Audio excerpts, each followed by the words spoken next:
नमस्कार दोस्तों, स्वागत है आप सभी का अपने YouTube चैनल शिव पार्वती धार्मिक कथा में। दोस्तों, आज के इस वीडियो में मैं आप सभी को मोक्षदा एकादशी की व्रत कथा सुनाऊंगी। हिंदू धर्म में एकादशी व्रत को सभी व्रतों में सर्वश्रेष्ठ माना गया है। मार्गशीर्ष माह के शुक्ल पक्ष की एकादशी को मोक्षदा एकादशी के नाम से जाना जाता है। पुराणों के अनुसार जो मोक्षदा एकादशी का व्रत कर श्री हरि का पूजन करता है, उस पर सदा भगवान विष्णु का आशीर्वाद बना रहता है। व्रती को कर्मों के बंधन से मुक्ति मिल जाती है और मृत्यु के पश्चात वह मोक्ष को प्राप्त कर लेता है। तो आइए सुनते हैं मोक्षदा एकादशी की पावन कथा। एक बार द्वापर युग में महाराज युधिष्ठिर ने भगवान श्री कृष्ण से कहा, हे भगवान, आप तीनों लोकों के स्वामी, सबको सुख देने वाले और जगत के पालनहार हैं।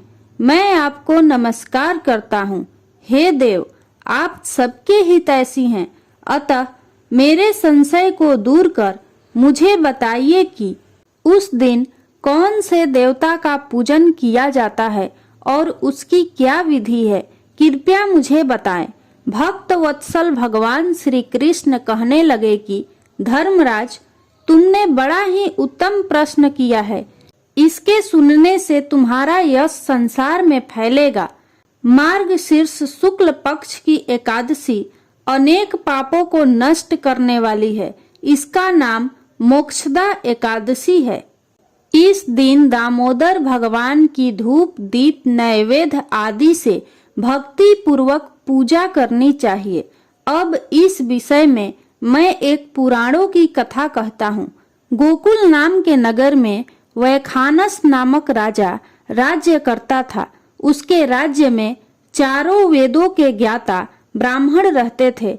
वह राजा अपनी प्रजा का पुत्रवत पालन करता था। एक बार रात्रि में राजा ने एक स्वप्न देखा कि उसके पिता नरक में हैं। उसे बड़ा आश्चर्य हुआ।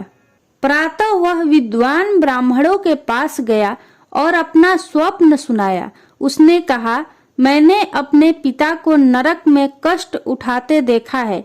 उन्होंने मुझसे कहा कि हे पुत्र, मैं नरक में पड़ा हूँ, यहाँ से तुम मुझे मुक्त कराओ।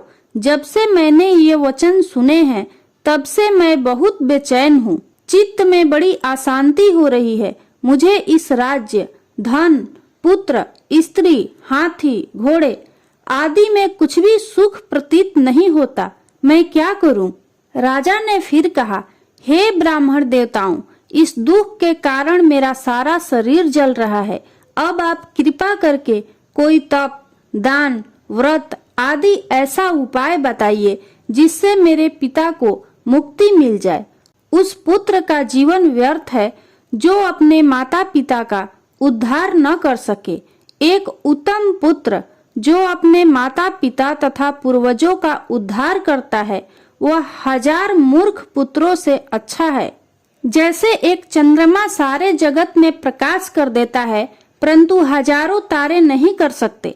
ब्राह्मणों ने कहा, हे राजन, यहाँ पास ही भूत, भविष्य, वर्तमान के ज्ञाता पर्वत ऋषि का आश्रम है।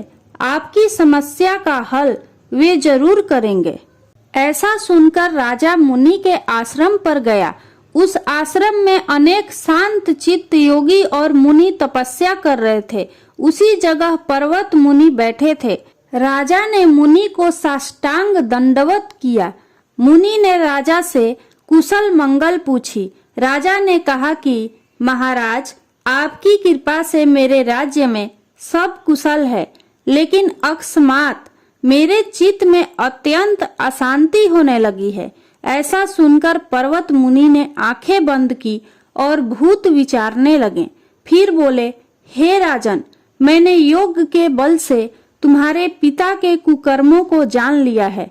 उन्होंने पूर्व जन्म में कामातुर होकर एक पत्नी को रति दी, किंतु सौत के कहने पर दूसरी पत्नी को ऋतुदान मांगने पर भी नहीं दिया।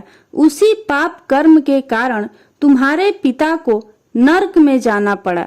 तब राजा ने कहा, हे मुनिवर, कृपा करके इसका कोई उपाय बताइए।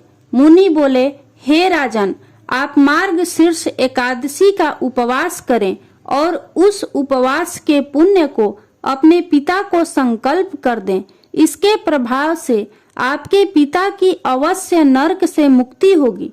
मुनि के ये वचन सुनकर राजा महल में आया और मुनि के कहे अनुसार कुटुंब सहित मोक्षदा एकादशी का व्रत किया और उपवास का पुण्य उसने पिता को अर्पण कर दिया। इसके प्रभाव से उसके पिता को मुक्ति मिल गई और स्वर्ग में जाते हुए वे पुत्र से कहने लगे, हे पुत्र, तेरा कल्याण हो। यह कहकर स्वर्ग चले गए। मार्ग शीर्ष मास की शुक्ल पक्ष की मोक्षदा एकादशी का जो व्रत करते हैं उनके समस्त पाप नष्ट हो जाते हैं। इस व्रत से बढ़कर मोक्ष देने वाला और कोई व्रत नहीं है। इस कथा को पढ़ने या सुनने से वायपेय यज्ञ का फल मिलता है। यह व्रत मोक्ष देने वाला तथा चिंतामणि के समान सब कामनाएं पूर्ण करने वाला है। यदि आपको यह कथा अच्छी लगी हो तो कमेंट बॉक्स में ओम नमो नारायण जरूर लिखें। धन्यवाद।